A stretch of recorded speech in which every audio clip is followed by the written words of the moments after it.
तो छठा अध्याय क्या है? छठा अध्याय कहते हैं ध्यान योग। तो अर्जुन पूछता है, सर आप कह रहे हो कर्म योग, तो क्या ध्यान करूं कि नहीं करूं? तो श्री कृष्ण कहते हैं कि ध्यान योग श्रेष्ठ है। आप कहोगे सर पिछले अध्याय में बोला था कर्म योग ही श्रेष्ठ है।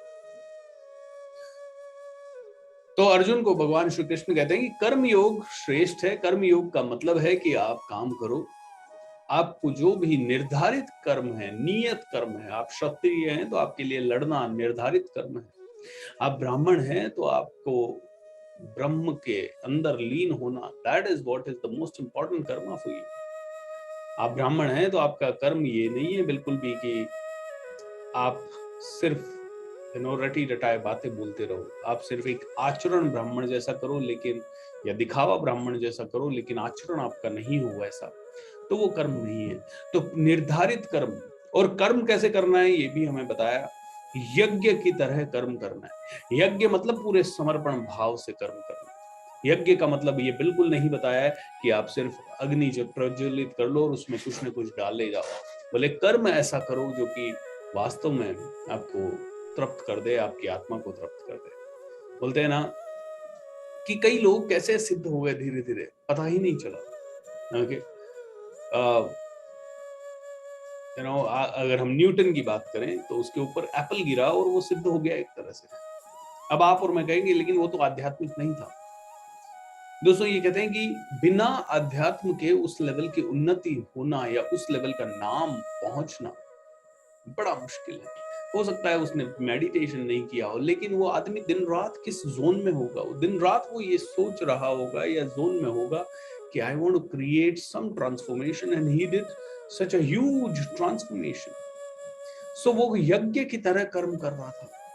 वो जब कर्म कर रहा था, वो अपनी लेबोरेटरी में जब टेस्ट्स कर रहा था, या आइंस्टाइन जब टेस्ट कर रहा था, तो ये लोग दिन रात खो जाते थे। इनको पता नहीं होता था दिन क्या है, रात क्या है, सुबह क्या है, शाम क्या है, उजाला क्या है, अंधेरा क्या है। उनको नहीं पता होता था। वो तो अपने उस काम में लीन रहते थे, क्योंकि उन्हें उससे ज्यादा कुछ अच्छा भी नहीं लगा, उन्हें उससे ज्यादा कम कुछ अच्छा भी नहीं लगा। So that was the power of यज्ञ लेवल के कर्मा है। तो अब बात करते हैं ध्यान योग की। तो श्री कृष्ण कहते हैं कि भाई अगर अपनी जिंदगी को आगे बढ़ाना है तो ध्यान करना होगा। कर्म करते समय अगर ध्यान रहे, अब ध्यान क्या करना होगा? बोले ध्यान भी सिंपल है। ध्यान को सिंपल सा समझ ले अर्जुन।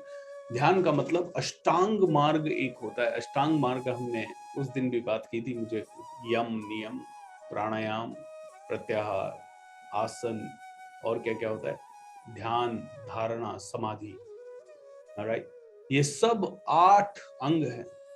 बोलते साधारण पुरुष हो सकता है इन 8 अंगों पे चलना बड़ा मुश्किल हो जाए।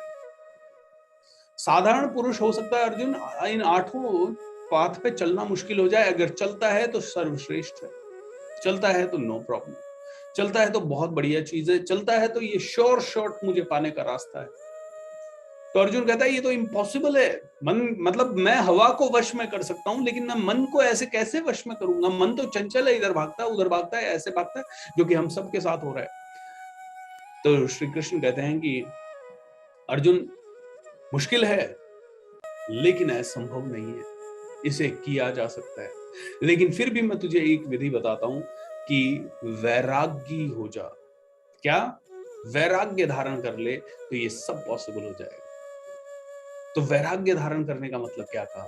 वैराग्य धारण करने का मतलब बिल्कुल ये नहीं कहा कि आप वैसे वैरागी बनो या वैसे क्या कहते हैं योगी बनो जो कि आग भी नहीं जलाता है, जो कि सांसारिक अपने परिवार वगैरह को छोड़ के चला गया है। बोलते हैं वो वैराग्य नहीं। वैराग्य का मतलब है आप 4 चीजों को कम से कम छोड़ दो। 4 चीजें बिल्कुल आपकी जिंदगी में ना आए। तो क्या क्या 4 चीजें बताई? सबसे पहली चीज बताई कि आप नशा ना करो। अगर आप नशा, और नशा किस चीज को? ज्यादा सो रहे हो, नशा है सोने का।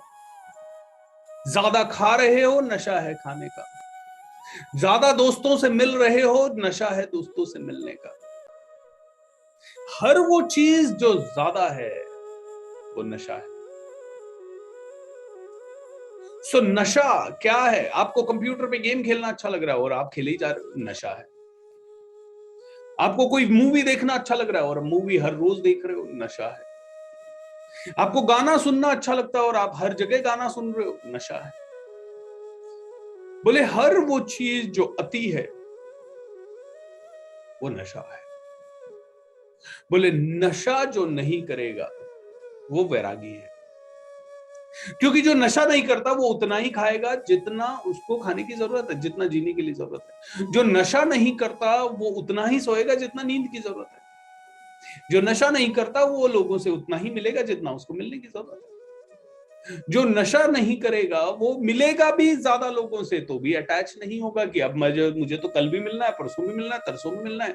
वो जब मिलेगा दिल से मिलेगा। इसका मतलब बिल्कुल ये नहीं है कि आप लोगों से मिलो ही ना। इसका मतलब बिल्कुल ये भी नहीं है कि आप लोगों से मिलो और उदासीन रहो। नहीं, आप मिलो, एंजॉय करो, बी फ्रेंडली, बी हैप्पी। लेकिन नशा नहीं हो, अब तो मुझे कल भी बात करनी, परसों भी बात करनी, तरसों भी बात करनी, अरे रोज रोज बात करनी। ये अटैचमेंट जो है ये ही नशा है। तो बोले सबसे पहला, अगर आपको योगी बनना है तो सबसे पहली चीज आपको नशे से दूर रहना होगा। नशा अगर आपने किया, डेफिनेटली शराब और वो सब नशे तो हटा ही दो, वो तो चाहिए ही नहीं, वो तो बिल्कुल नहीं चाहिए। तो शराब नहीं चाहिए आपको, गांजा नहीं चाहिए, तंबाकू नहीं चाहिए, गुटखा नहीं चाहिए, और भी जो चीजें आप पान, ये वो सब चीजें, नशे से दूर रहो। हाँ, अगर आपने कभी खा लिया एक बार कोई बात, लेकिन नशा नहीं होना चाहिए। It should not be a part of you every day. अरे इसके बिना तो नींद ही नहीं आ रही, अब तो एक पैग नहीं लिया तो नींद ही नहीं आ रही। सुपारी खाने की आदत है और सुपारी रोज ही खाए जा रहे हैं, मुंह में दिन रात सुपारी चल रही है, दिन रात च्युइंगम चल रही है, दिन रात किसी भी एक चीज को दिन रात कर रहे हो, बार बार कर रहे हो। क्यों कर रहे हो? बस अच्छा लग रहा है, अच्छा लग रहा है। तो वो हर वो चीज नशा है। जो चीज आप बहुत ज्यादा करते हो, अति करते हो, आप बाइक चला रहे हो और बहुत स्पीड में चला रहे हो और बार बार चला रहे हो और रोज चला रहे हो, वो नशा है। तो सबसे पहली चीज बताई कि अगर आपको वैरागी बनना है, योगी बनना है, तो आपको नशे से दूर रहना।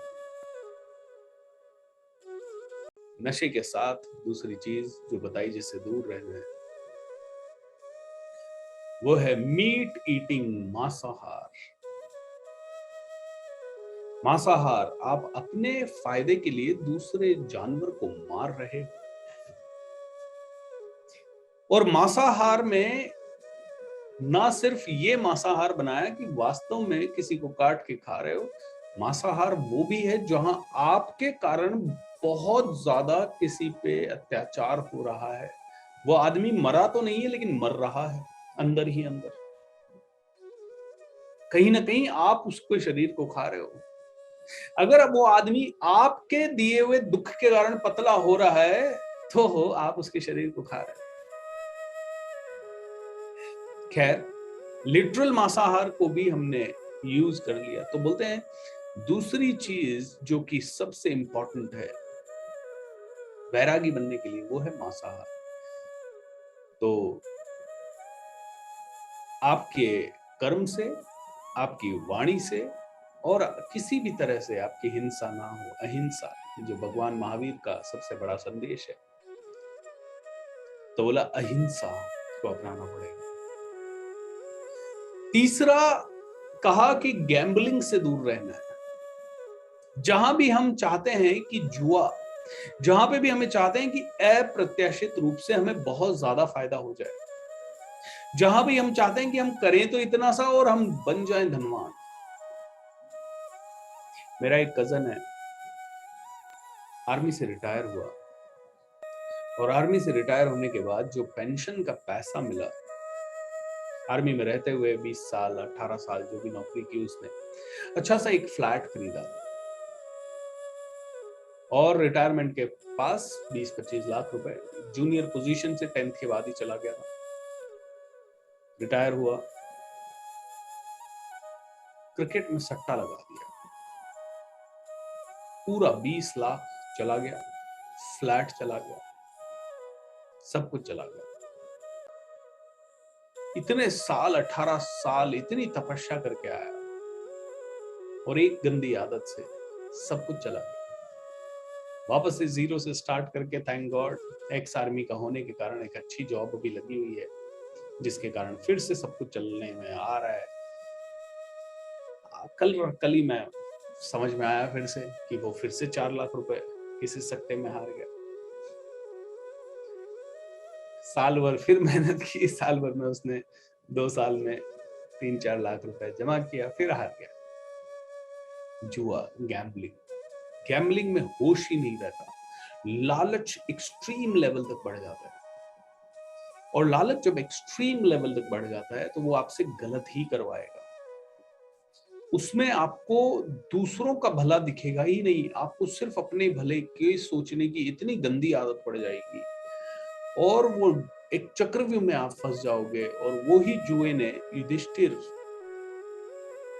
और सभी पांडवों को उस लेवल पे लाके खड़ा कर दिया जिस लेवल पे कभी शायद जाना ही नहीं चाहिए था।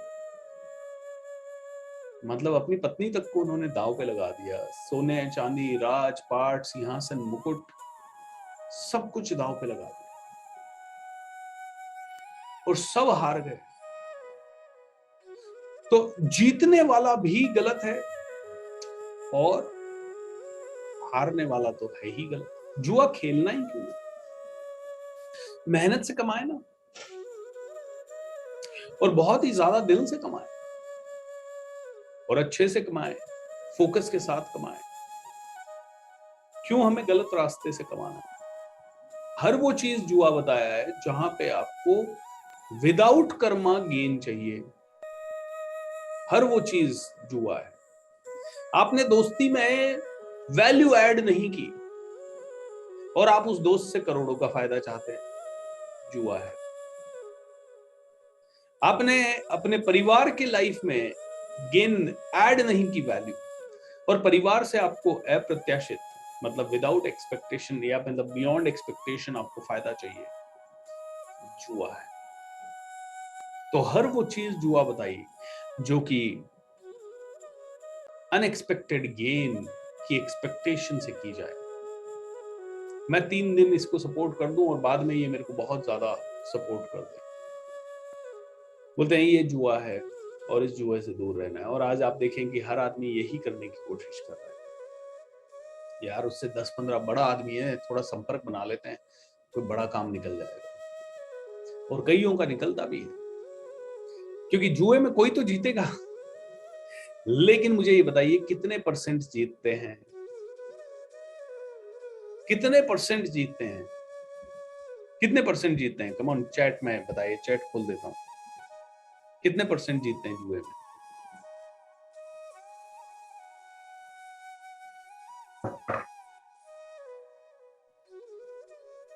0.1%, 1%। तो दोस्तों जहां पे भी कई लोग कहते हैं यार इससे भी रिश्ता बना लूं, इससे भी रिश्ता बना लूं, इससे भी रिश्ता बना लूं, यार इनसे शायद कभी कुछ अच्छा काम निकल जाएगा, ओनली 1% या लेस देन 1%।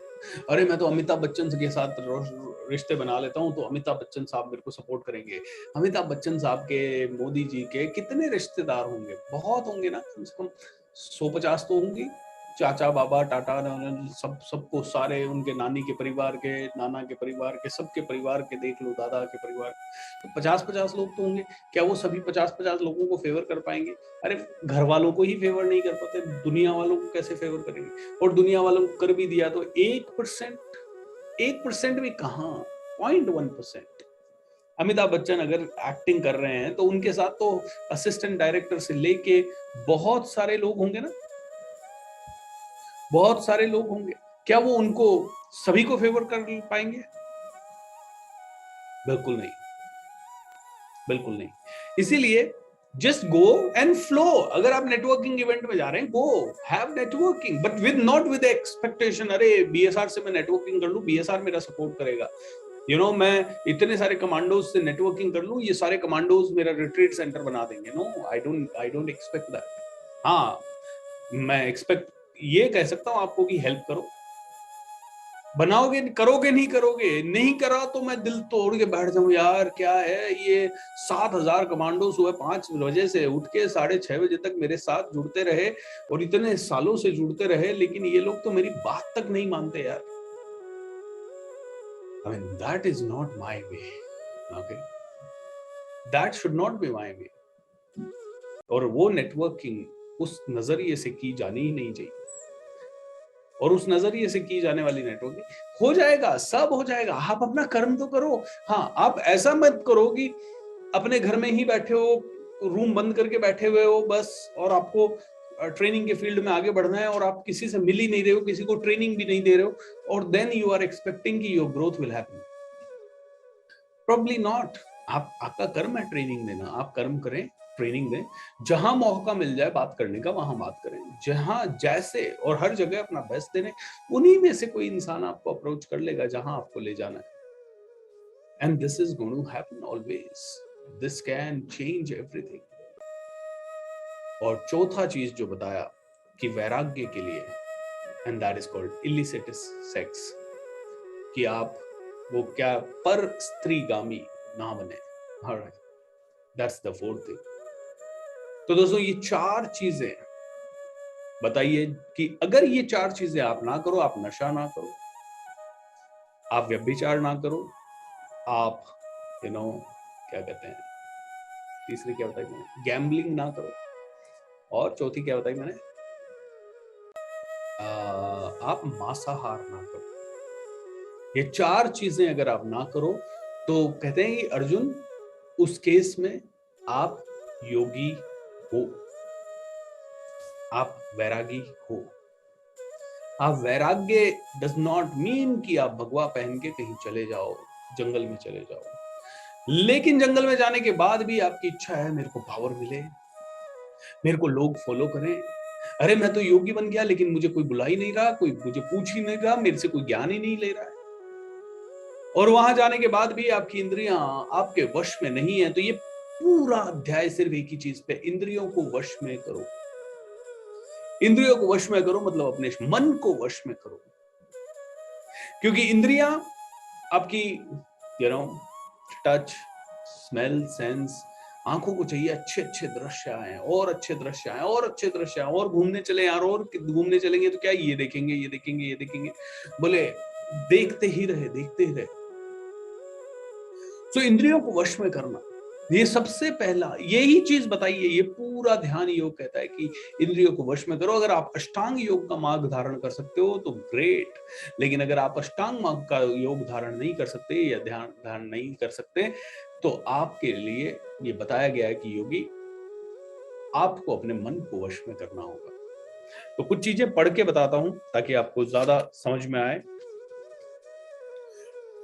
श्री भगवान ने कहा, जो पुरुष अपने कर्म फल से प्रति अनासक्त है और जो अपने कर्तव्य का पालन करता है, वही सन्यासी और असली योगी है।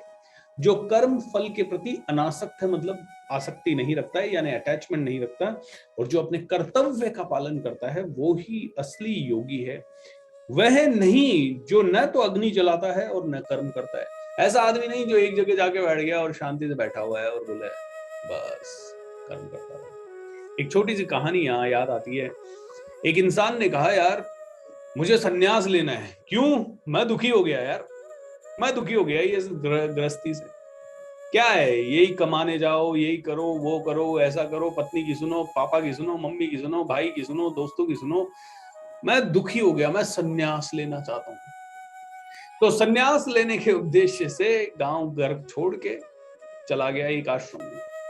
आश्रम में गया तो उसको सन्यास की दीक्षा विक्षा दी गई, उसको दीक्षा विक्षा दी गई, उसको एक विशेष तरह का कपड़ा पहना दिया गया, विशेष तरह का उसको आचरण सिखा दिया गया, और उसको 2-4 दिन के बाद एक सेवा दे दी गई, जा किचन में बर्तन मांज। वो पहले दिन किचन में बर्तन मांज रहा है, दूसरे दिन बोले ये क्या है यार, सन्यास लेने आया हूं मैं, ये मेरे से बर्तन मंजवा रहे। अरे भाई, आश्रम की व्यवस्था भी तो किसी तरह से तो चलेगी। तो उसने कहा मेरे को बर्तन नहीं मांजने। चल कोई बात नहीं, बर्तन नहीं मांजने, सबके रूम की सफाई कर लो। बोले ये क्या दे दिया काम।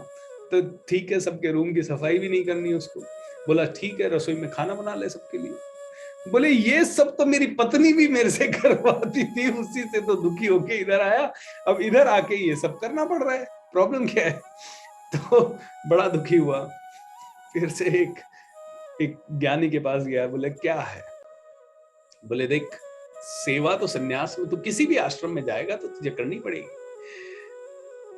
तो तेरे पास दो ही ऑप्शन है, या तो तू जा अकेला जंगल में जा और अकेला एक गुफा के नीचे बैठ जा, और वहां पे भी तुझे खाने के लिए तो कुछ तो काम करना पड़ेगा, कुछ तो कर्म करना ही पड़ेगा। तो सन्यास होने का मतलब ये नहीं है कि आपको कुछ भी कर्म करना नहीं है, बोले कुछ तो कर्म करना पड़ेगा। और या फिर तू गुरु बन जा तू गुरु बन जा, क्योंकि गुरु को कुछ नहीं करना पड़ता, गुरु को एक एक गद्दी पे बैठना होता है, सभी लोग उसकी सेवा करते रहते हैं गुरु की। तो गुरु जी को सिर्फ जीभ हिलानी है और कुछ नहीं करना। उसको समझ में आया कि मुझे तो गुरु बनना है बस मुझे गुरु बनना है। और अब वो गुरु बन गया। अब वो गुरु बन गया, धीरे धीरे उसने ये सब समझ लिया कि हाँ यार, गुरु कैसे बनते हैं, ऐसा ज्ञान दो, ऐसा ज्ञान दो। इंटेलिजेंट आदमी था, 6-7 साल लगे, लेकिन 6-7 साल के बाद वो गुरु बन गया। उसके पास शिष्यों की फौज खड़ी हो गई। अब शिष्यों की फौज खड़ी हो गई तो शिष्य एक दिन कहे, गुरुजी आश्रम में कुछ खाने को नहीं है। अब गुरुजी को बोले, गुरुजी आश्रम में कुछ खाने को नहीं है तो क्या करा जाए? गुरुजी पैसा तो लाना पड़ेगा, कहीं से अरेंज करना पड़ेगा। अब गुरुजी कहे, अब मैं क्या करूं, कहां से पैसा लेके आऊं? गुरुजी कोशिश कर रहे हैं अब। तो गुरुजी जब कोशिश कर रहे थे, बोले यही तो मैं अपने बच्चों के लिए कर रहा था, भाई इनके लिए करना पड़ रहा है। बोले किसी ने तो मुझे कहा था गुरु की गद्दी पे बैठ जाओ, कुछ करना ही नहीं पड़ेगा, लेकिन ये तो अब सब नालायक है। ये ना थोड़े दिन तो ठीक कर रहे थे, लेकिन अब दिक्कत ये हो रही है, सेवा तो कर रहे हैं लेकिन मेरे पास आ रहे हैं, गुरुजी पैसा ही नहीं है, गुरुजी पैसा नहीं है, गुरुजी खाने को अनाज नहीं है, गुरुजी आटा नहीं है, गुरुजी दाल नहीं है। अब घर वालों के लिए भी तो मेरे को यही करना पड़ रहा था, घर वालों के लिए भी तो यही दिक्कत थी। मैं मुखिया था परिवार का, तो मुझे कहते थे बच्चों के लिए खाना लाओ, बच्चों के लिए ये लाओ। तो गुरुजी बन के भी उसको लगा कि यार ये भी संन्यास लेने का कोई तरीका नहीं है। मतलब जब तक आप मन से तैयार नहीं हो तब तक आप संन्यास लेके, वो संन्यास है ही नहीं। एंड आप देखेंगे 70-80% लोग जो संन्यास भी ले रखे हैं, वो लोग भी उसका पालन नहीं कर पाते। वहां पे भी आश्रमों में बहुत झूठ चल रहा है। कई जगह पे योगी के चोले में या किसी भी तरह के चोले में कई सारे ऐसे एक्टिविटीज हो रही है जो नहीं होनी चाहिए। लालच आ रहा है, दुनिया का धन हमारे पास कैसे आए, कई सारे ऐसे थॉट्स चल रहे हैं जो कि नहीं होने चाहिए। सो दोस्तों, योगी बनने को कहा है, ओके। और योगी बनने के लिए सबसे पहले कहा है, हे पांडुपुत्र, जिसे सन्यास कहते हैं उसे ही तुम योग अर्थात पर ब्रह्म से युक्त होना जानो, क्योंकि इंद्रिय तृप्ति के लिए इच्छा को त्यागे बिना कोई कभी योगी नहीं हो सकता। तो आप चाहो कि मैं तो सन्यास ले लूं और तुम्हें लगता है कि तुम सन्यास लेने के बाद, तुम सिर्फ गृहस्थी छोड़ने के बाद तुम योगी बन जाओगे, तुम्हें ऐसा लगता है? बोले नहीं, उसके बाद भी वो सारे काम करने पड़ेंगे, उसके बाद भी बस घर छोड़ के कहीं किसी आश्रम में करना पड़ेगा, आपको करने तो पड़ेंगे कभी ना कभी। सो जिस सन्यास कहते हो उसे ही तुम योग अर्थात पर ब्रह्म से युक्त होना जानो, क्योंकि इंद्रिय तृप्ति के लिए इच्छा को त्यागे बिना कोई कभी योगी नहीं बन सकता। इंद्रिय तृप्ति, जीभ योगी तो बन गए लेकिन मीठा खाए बिना मन नहीं लग रहा, तो जीभ को तृप्त करे बिना मन नहीं लग रहा, तो आप योगी नहीं है, आप भोगी हैं। आप गुरु के गद्दी पे तो बैठ गए और आपका दिन रात एक ही एक्सपेक्टेशन है, सभी लोग सेवा करते रहे, मुझे कुछ ना करना पड़े। मैं इस टीम को चला रहा हूं तो सबसे ज्यादा काम मुझे करना पड़ता है। जो एक सीईओ है तो उसको सबसे ज्यादा काम करना पड़ता है। अगर आज सदगुरु उनके ईशा फाउंडेशन के चीफ हैं तो उनको उस फाउंडेशन में सभी लोगों से ज्यादा काम करना होगा। सभी लोगों की ड्यूटी शायद 8-10 घंटे में खत्म हो जाएगी, सदगुरु की नहीं हो सकती। या जो भी इंसान जहां पे भी है, जिस भी लेवल पे है, गौतम बुद्धा अगर काम कर रहे थे तो एनलाइटनमेंट के बाद भी कहते हैं कि 2 घंटे सोते थे, सिर्फ 22 घंटे काम करते थे। तो दैट्स द थिंग। अष्टांग योग के नव साधक के लिए कर्म साधना कहलाता है कर्म साधना कहलाता है और योग सिद्ध पुरुष के लिए समस्त भौतिक कार्यकलापों का परित्याग ही साधना कहा जाता है। योग पुरुष किसको और कहा गया है? योगी पुरुष वो है जो जो निर्धारित कर्म है उसका, जैसे मेरा ट्रेनिंग लेना है, उस कर्म को छोड़ के समस्त भौतिक कार्यकलापों का परित्याग, जो मेरा नियति है, जो मेरा श्रेष्ठ कर्म है, जो मेरा बेस्ट कर्म है, जो मेरा सबसे उत्तम कर्म है, सचिन का क्रिकेट खेलना, मोदी जी का पॉलिटिक्स करना, अमिताभ बच्चन जी का एक्टिंग करना,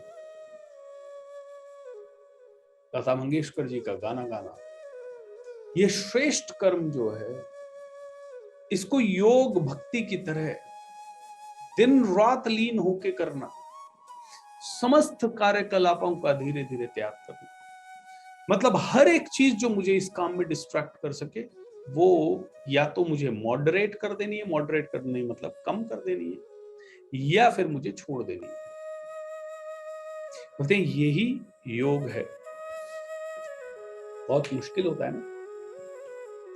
तो जब कोई पुरुष समस्त भौतिक इच्छाओं का त्याग करके न तो इंद्रिय तृप्ति के लिए कार्य करता है और न ही सकाम कर्मों में प्रवृत्त होता है, तो वह योगारूढ़ कहलाता है।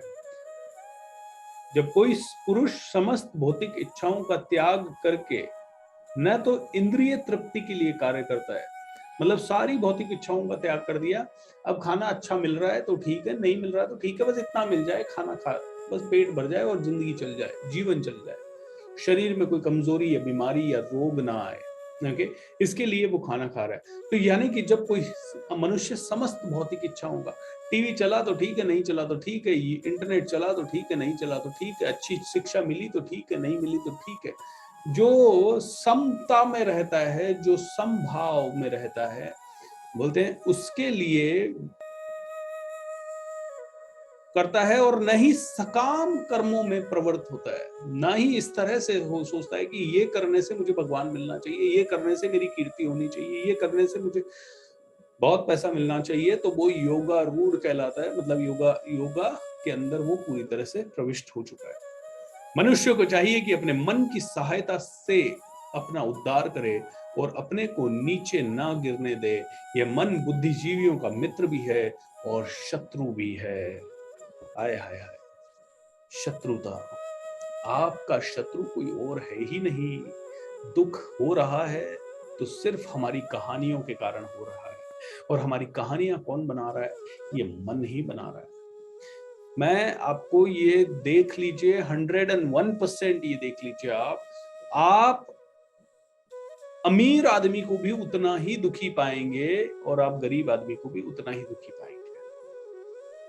एक दो केसेस में जरूर ये हो सकता है कि किसी को थोड़ा सा ज्यादा दुख है, किसी को थोड़ा सा कम दुख है,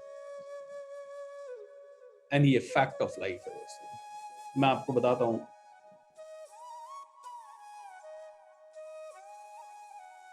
3 दिन पहले हम जब दिल्ली गए तो अच्छी होटल में रुके, बहुत ही अच्छी होटल थी इनफैक्ट, और जैसे ही होटल के अंदर गए, it was like wow wow wow, बहुत बढ़िया hotel, right? My son was jumping, very happy, excited, super excited. Hotel में गए, आधा 1 घंटा रुके, excitement gone, that's it, you get used to it. 2 रात के लिए रुके, सेकंड डे तो हाँ पता है यहाँ लिफ्ट है, अरे पता है ये वाली चीज यहाँ रखी है।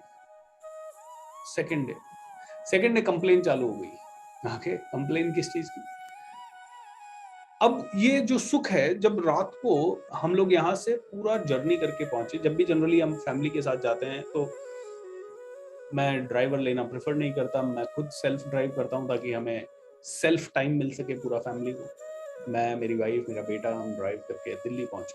उस दिन पूरे रास्ते में भयंकर बारिश, बहुत ज्यादा बारिश, और उसके कारण जो रास्ता 7-7.5 घंटे का था वो बन गया करीब 12.5 घंटे का। मतलब दोपहर में हम 12:15 यहाँ से निकले, रात को हम होटल में चेक इन किए 12:30 रात को या 1:45 के आसपास। और इतने टायर्ड थे, सुपर टायर्ड, मतलब ऐसी टायर्डनेस की। और अगले दिन सुबह 6 बजे मुझे निकलना था। We had a meeting, Sandeep ji के ऑफिस पहुंचना था 8:30 बजे तक, और 6 बजे का टाइम मैंने दिया था। मुझे पता था 7 बजे निकलना है, बट 6 बजे का टाइम घर वालों को देना पड़ता है, तब जाके टाइम पे होता है सब कुछ। इतना टायर्ड थे, सुपर डुपर टायर्ड। होटल के अंदर एंटर हुए, सारी थकावट गायब, because it was so beautiful, it was so amazing. तो एक्साइटमेंट, ऑलराइट। तो देखिए क्या हुआ यहाँ पे। दिन भर की थकावट, एक अच्छी चीज को देखा, जुप, गायब। तो थकावट कहाँ थी? सोच में, कहानी में, माइंड में। थक गए यार, 12.5 घंटे की जर्नी हो गई यार, oh my God, oh my God, oh my God. अब जनरली जब इतना थक के घर आते हैं, बिस्तर पे सीधा लेटे खट से नींद में, विद इन 1 मिनट, ऑलराइट। लेकिन वहां पे इतनी थकावट के बाद भी 1 बजे, it was so exciting, and my son was jumping and his energy was high and super high, and हमारी भी एनर्जी हाई थी ऑब्वियसली, क्योंकि ये सब चीजें बचपन के छोटे छोटे सपने हुआ करते थे कि ऐसी जगह पे रुकें, ये करें, वो करें, और भगवान ने आज ऐसी लाइफ दी है, थैंक यू सो मच। और जब एनर्जी हाई थी तो इतनी थकावट के बाद भी 1:30 I slept. You know, my son slept even later than me, and my wife slept even later than me. तो मतलब इतनी थकावट के बाद भी, तो कहने का मतलब थकावट क्यों थी? क्योंकि कहीं ना कहीं स्टोरी, अरे बोरिंग रास्ता, अरे इतना लंबा रास्ता, अरे इतना ज्यादा रास्ता, ये कोई रास्ता होता है क्या, ये थोड़ी होता है, कल सुबह जल्दी उठना है, कैसे होगा? तो भाई जल्दी उठना था तो 12:30 बजे जाते ही क्यों नहीं सो गए, या 1:45 बजे जाते ही क्यों नहीं सो गए? कहानी अगले दिन सुबह जो है देख लिया रात को, ठीक है, रूम ऐसा है, लॉबी ऐसी है, गैलरी ऐसी है। अगले दिन सुबह लेट्स गो, ऑलराइट, पता है सुबह उठते ही यहाँ जाना है, यहाँ से ये काम करना, you are totally cut off, as if it has become a part of you, as if it has become a part of you. तो ये कह रहे हैं कि मन को, मनुष्य को चाहिए कि अपने मन की सहायता से अपना उद्धार करे, और अपने को नीचे ना गिरने दे, अपने को नीचे ना गिरने दे, अपने को जो स्तर है उससे नीचे ना गिरने दे, क्योंकि मन ही तो नीचे गिराता है हमें। बाकी तो जिंदगी चल ही रही है, अच्छा चल रहा है दोस्तों। देखिए सब लोग सेम नहीं बनेंगे, सब लोग एक्टिंग कर रहे हैं लेकिन अमिताभ बच्चन नहीं बनेंगे, सभी लोग पॉलिटिक्स में है लेकिन मोदी नहीं बनेंगे, सभी लोग साइंटिस्ट हैं लेकिन अब्दुल कलाम साहब की तरह राष्ट्रपति नहीं बनेंगे, सभी लोग गेम खेल रहे हैं लेकिन विराट कोहली, सचिन या धोनी नहीं बनेंगे। तो सब वो जब बनेंगे ही नहीं, तो फिर दिक्कत कहाँ है? अटैचमेंट किधर है? अटैचमेंट ही तो दुख देगा कि नहीं यार, मैं भी इतना क्रिकेट खेल रहा हूं, मैं भी सचिन की तरह बनना चाहिए। जब सब बनेंगे ही नहीं, आप सचिन से बेहतर बन सकते हो, लेकिन ये पॉसिबिलिटी जरूर है। तो हमें करना क्या है जब सब तो बन नहीं सकते? अब मैं कितना भी कोशिश करूं, हर व्यक्ति तो एंथनी रॉबिन्स की तरह बन नहीं पाएगा। हाँ, मेरा गोल है कि उस लेवल का मेरा काम होना चाहिए। अगर मेरा वो गोल है तो माय ओनली जॉब इज कि उस गोल को लिखूं, उस गोल को वहां तक पहुंचने के लिए जितनी मेरे अंदर क्षमता है वो लगाता रहूं, बिना ये सोचे समझे कि वहां पहुंचूंगा या ना पहुंचूंगा। प्रयत्न उस हिसाब से, प्रयत्न एवरेस्ट पे जाने के हिसाब से, लेकिन सब तो एवरेस्ट पहुंचेंगे नहीं। लेकिन प्रयत्न किया, माउंटेनियरिंग का कोर्स किया, शिद्दत लगा दी, जान लगा दी, जान से हाथ भी धोना पड़े तो उसके लिए भी अपने आप को मेंटली तैयार कर लिया, और उसके बाद हम कर्म कर रहे हैं।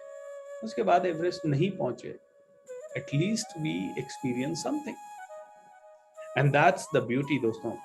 तो कहते हैं ये मन बुद्धिजीवी का मित्र भी है और शत्रु भी है, ये मन ही हमारा मित्र है और ये मन ही हमारा शत्रु है। जिसने मन को जीत लिया उसके लिए मन सर्वश्रेष्ठ मित्र है, किंतु जो नहीं कर पाया उसके लिए मन सबसे बड़ा शत्रु है। एक इंसान को किसी बड़े इंसान ने बुलाया खाने के लिए, बड़ा खुश हो गया। कैसे? अरे यार, आज तो इतने बड़े आदमी ने मिलाया है खाने के लिए बहुत कुछ मिलेगा। साधारण इंसान था, बहुत कुछ मिलेगा खाने के लिए, मजा आएगा, ये होगा वो होगा। बड़े आदमी के घर पहुंच गया, बड़े आदमी ने सोचा ये तो छोटा आदमी है, इसको काय को 56 भोग खिलाने हैं, ये क्या काम आएगा मेरे, ये कौन सा योगी है या मोदी है या अमित शाह है, इसको काय को इतना खिलाना है। उसको साइड में बिठाया गया, उसको दिए गए दाल और चावल, खा ले। बड़ा दुखी हुआ, बोला मैं तो सोच रहा था यार इतने अच्छे बड़े आदमी के पास जा रहा हूँ और उन्होंने खाने पे बुलाया है तो 56 भोग खाने को मिलेगा, ये तो दाल चावल बना रहा है, ये तो मैं रोज ही खाता हूँ। अब बताइए दुख का कारण क्या हुआ, यही तो दाल चावल वो रोज खाता है, तो इतना दुखी नहीं होता जितना आज दुखी होके खा रहा है। और यही हम सबका सबसे बड़ा प्रॉब्लम है, जिसने मन को जीत लिया उसने, और दोस्तों हम पता नहीं कैसे जीत पाएंगे मन को।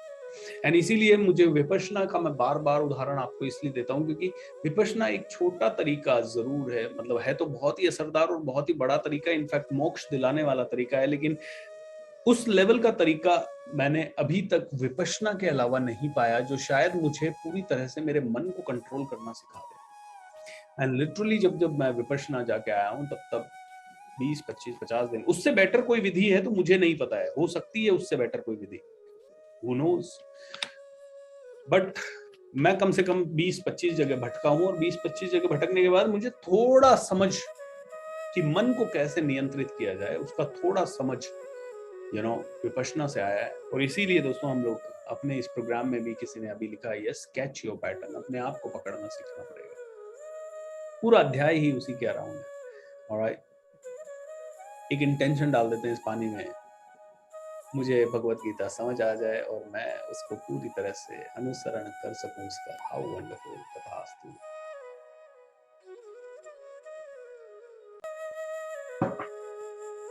तो दोस्तों पूरा ये गीता ज्ञान 6ठे अध्याय का है, ध्यान में जाओ। ध्यान में जाने का मतलब है अपने आप को वश में करो। ध्यान में जाने का मतलब है अपने शरीर में ये जो 5 अंग हैं पांडव, ये पांचों इंद्रियों को अपने वश में करो। और 6ठा अंग आपका जो है वो मन है। कहते हैं 6 इंद्रियां हैं, 5 तो आपकी जो आंख, टेस्ट, आईज, क्या कहते हैं, हियरिंग 3, स्किन 4, और 1, 2, 3, 4, 5, है ना, 5 इंद्रियां हैं। और बोलते 6ठी इंद्रिय है आपका मन। तो ये 6 इंद्रियों को वश में करो। और मुझे लगता है इसीलिए मैं आप सभी को फिर से कहूंगा, विपश्यना, इनफैक्ट इसमें भी आगे इसी चैप्टर में भगवान ने आगे कहा है, मन को वश में करने के लिए मैं पढ़ देता हूं आपको ताकि आपको ज्यादा समझ में आएगा।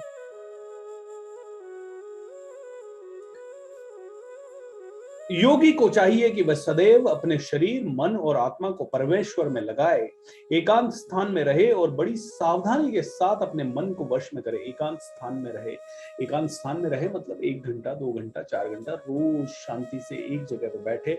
उसे समस्त आकांक्षाओं तथा संग्रह भाव को इच्छाओं से मुक्त होना चाहिए। ओके, योगाभ्यास के लिए योगी एकांत स्थान में जाकर भूमि पर कुशा बिछा दे और फिर उसे मृगछाल से ढके और ऊपर से मुलायम वस्त्र बिछा दे। आसन न तो बहुत ऊंचा हो न बहुत नीचा हो, यह पवित्र स्थान में स्थित हो।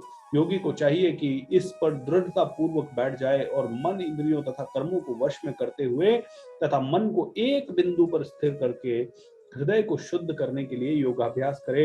योगाभ्यास करने वाले को चाहिए कि वह अपने शरीर, गर्दन, सिरे को सीधा रखे। मैंने आपको एक प्रैक्टिस दी इस कमांडो ट्रेनिंग में, सीधा बैठे, कम से कम 1 घंटा सीधा बैठने की आपको practice the. I don't know कितने लोग कर पाए, लेकिन करना है।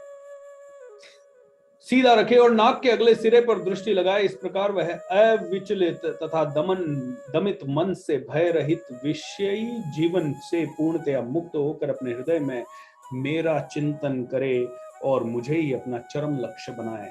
चरम लक्ष्य मतलब द अल्टीमेट गोल। इस प्रकार मन तथा कर्म से निरंतर संयम का अभ्यास करते हुए संयमित मन वाले योगी को इस भौतिक अस्तित्व की समाप्ति पर भगवत धाम की प्राप्ति होती है।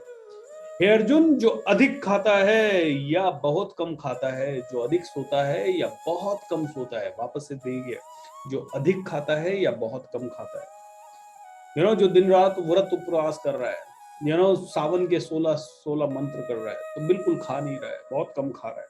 जो अधिक खाता है और जो कम खाता है, जो अधिक सोता है और जो बहुत कम सोता है, उसके योगी बनने की संभावना 0 है। ओके, उसके योगी बनने की संभावना नहीं है। जो खाने, सोने, आमोद प्रमोद तथा काम करने की आदतों में नियमित रहता है, वह योगाभ्यास द्वारा समस्त भौतिक क्लेशों को नष्ट कर सकता है। जब योगी योगाभ्यास द्वारा अपने मानसिक कार्यकलापों को वश में कर लेता है और आध्यात्म में स्थित हो जाता है, अर्थात समस्त भौतिक इच्छाओं से रहित हो जाता है, तब वह योगी की सुस्थिति कही जाती है। अब अर्जुन एक चीज पूछते हैं, भगवान ये सब बड़ा मुश्किल है, बहुत मुश्किल है, मुझे ये बताइए कि कोई इंसान अगर मान लो 60-65 की उम्र में, 70 की उम्र में जाके अपनी इंद्रियों को कंट्रोल करने की इच्छा करता है और उसके वो करने में काफी हद तक कोशिश करता है और बहुत शिद्दत से इसके ऊपर काम शुरू करता है और जल्द ही उसकी मृत्यु हो जाती है, तो उसकी प्रैक्टिस तो बीच में छूट गई भगवान, फिर उस इंसान का क्या होता है? ये सवाल है इस अध्याय में। या फिर भगवान कोई आदमी पूरे जीवन इसकी कोशिश कर रहा है लेकिन सफल नहीं हो पा रहा है, तो उससे क्या होने वाला है, उसका क्या होगा? और तीसरा अर्जुन कहता है कि मान लो इन सभी चीजों में मैं प्रयास कर रहा हूं, बहुत ज्यादा हद तक मैंने कंट्रोल कर लिया है, बहुत ज्यादा हद तक 99.99% मैं इसमें रम जाता हूं, मुझे ये समझ आ जाता है, मेरा इस पर कंट्रोल हो जाता है, उसके बाद मेरी अगर डेथ हो जाती है, उस समय 99.1% पहुंच के जहां मुझे एनलाइटनमेंट नहीं मिला है, तो उसके बाद मेरा क्या होता है? तो श्री कृष्ण कहते हैं कि बेटा, द ओनली थिंग इज, चाहे कुछ भी हो जाए आपके जीवन में, कभी भी जो आपने अच्छे कर्म किए हैं वो नष्ट नहीं होंगे। आप अगर ऐसी अवस्था में पहुंच जाते हो जहां आपने 3 साल प्रयत्न किया और उसके बाद आपकी डेथ हो गई, एंड यू आर, मतलब आपका शरीर, तो आत्मा तो अजर है, अमर है। ओके, बोलते हैं कि आपको अगले जन्म में ऐसा परिवार मिलेगा जहां पे आप या तो साधना कंटिन्यू कर पाएंगे, या फिर आपको ऐसी जगह मिलेगी जहां पे कि आप आराम से, अगर आप पूरे जीवन में 99% पे पहुंच गए हैं, तो अगला जीवन आपका वहीं से शुरू होगा जहां पे वो खत्म हुआ है। इसीलिए जो ज्ञानी पुरुष और महात्मा पुरुष होते हैं, वो कहते हैं कि इस जन्म में अगले जन्मों की तैयारियां करो, अगली यात्रा की तैयारी करो, ये यात्रा तो खत्म होने वाली है। ये यात्रा तो है ही कितनी, हम बात कर रहे हैं 60-70-80 सालों की। बोलते हैं कि ये ब्रह्मांड को, जब ये गीता का ज्ञान मैंने सूर्य देव को दिया था, तब 12 करोड़ सालों पहले दिया था। 12 करोड़ साल पहले। बोले 12 करोड़ साल पहले से है भाई ये सब जो तू सोच रहा है। ओके, सूर्य देव ने इसे मनु को कहा, मनु ने इसे इक्ष्वाकु को कहा, और अब मैं तुझे दे रहा हूं, और उस बात को भी 5000 साल बीत गए। बोले हजारों जन्म हो रहे हैं आपके, आपको पता नहीं चल रहा है। तो आप क्या कर रहे हो, जैसे मान लीजिए किसी कंपनी में सीईओ बनने की कुर्सी है, पॉसिबिलिटी, लेकिन उसके लिए 20 साल प्रयत्न करना है या 25 साल प्रयत्न करना है। तो आपको 25 साल प्रयत्न करने के, अब आपको श्योरिटी नहीं लग रही है यार 25 साल बाद वहां पहुंचूंगा नहीं पहुंचूंगा नहीं पहुंचूंगा, तो आप आज भटक रहे हो। आप आज कह रहे हो यार कंपनी ने मुझे ये कमीशन भी दिला क्या, कंपनी से मुझे ये मिला क्या, कंपनी ने मेरी पार्टी करवाई क्या, कंपनी ने मेरी ट्रिप करवाई क्या, कंपनी ने मुझे थोड़ा पर्क्स दिए क्या। आप छोटे पर्क्स में फंसे हुए हो और वहां दूर एक सीईओ की कुर्सी आपको मिल सकती है 25 साल बाद, उसके लिए आप प्रयत्न नहीं कर रहे हो, आप सिर्फ अपनी जॉब में जा रहे हो और वापस आ रहे हो। ऑलराइट, अब हो सकता है आप में से कई लोग कहें लेकिन सर 25 साल बाद कुर्सी नहीं मिली तो इस कंपनी का क्या भरोसा? अरे मेरे मूर्ख भाई, इस कंपनी का भले कोई भरोसा नहीं है, लेकिन इतना गारंटी जरूर है कि अगर तू सीईओ पद के लिए तैयार हो गया तो या तो इस कंपनी में या किसी ने कंपनी में, किसी और कंपनी में, इसी के बराबर वाली में कभी ना कभी सीईओ जरूर बन जाएगा। ये पहली चीज है। दूसरी चीज, अगर तू किसी कंपनी में सीईओ नहीं भी बना तो इस पूरी प्रोसेस में तू इतना परिपक्व हो जाएगा कि तेरा जो खुद का बिजनेस करेगा वो तेरा इससे कहीं ज्यादा, जो पक्ष तुझे मिल रहे हैं उससे कहीं ज्यादा पावरफुल होगा। तो कहते हैं कि तेरा तेरा कर्म कभी वेस्ट नहीं होगा। आप में से कई लोग कहते हैं ना, मैं ये क्या सीख के करूंगा। मेरे पास एक लड़का आया, बोला मैं शेयर मार्केट का हूं, मेरे को क्या मिलेगा पब्लिक स्पीकिंग सीख के। अरे मेरे भाई, तू क्या बात कर रहा है।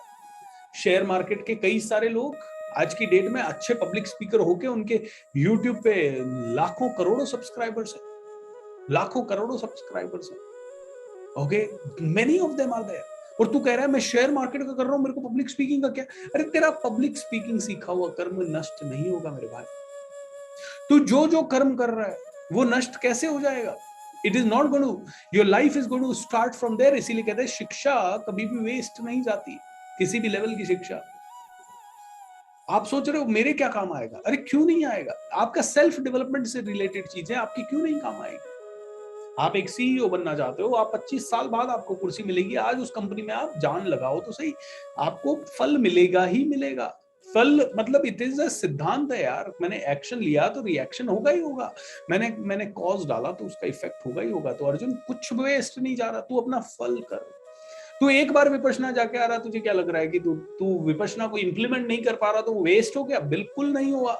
तू एक बार ये कमांडो ट्रेनिंग कर रहा है, तुझे क्या लग रहा है तू इंप्लीमेंट नहीं कर पा रहा है तो ये वेस्ट हो रहा है। बिल्कुल नहीं हो रहा है। तू वेस्ट नहीं है। जो 90 डेज जो प्रैक्टिस की है ना, ये 90 डेज जो जान लगाई है, ये 90 जो डेज जो सुबह उठे, 90 डेज जो हमने अपनी ऊर्जा लगाई है, ये 90 डेज का परिणाम तो आके ही रहेगा। Nothing goes waste, nothing goes waste.